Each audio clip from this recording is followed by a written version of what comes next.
你以為我哋食緊一啲好傳統嘅美式早餐啦，其實係 PR 新聞稿嚟嘅。係食緊個 VR 稿。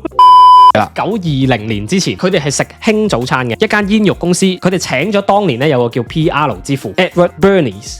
呢個 Bernays 咧係弗洛伊德個侄仔嚟嘅。侄仔。咁弗洛伊德最出名咧就係講啊，人類嘅行為係受非理性嘅驅動嘅，容易咧就服從權威。Bernays 咧走去問5000個醫生，個古仔係咁嘅，你試下做醫生啦。我就上一晚咧，我哋即係瞓覺嘅時候咧，流失咗好多能量。我哋係咪應該要食翻一份熱量充足嘅 heavy breakfast 咧？係咪會更加有利健康嘅呢？係。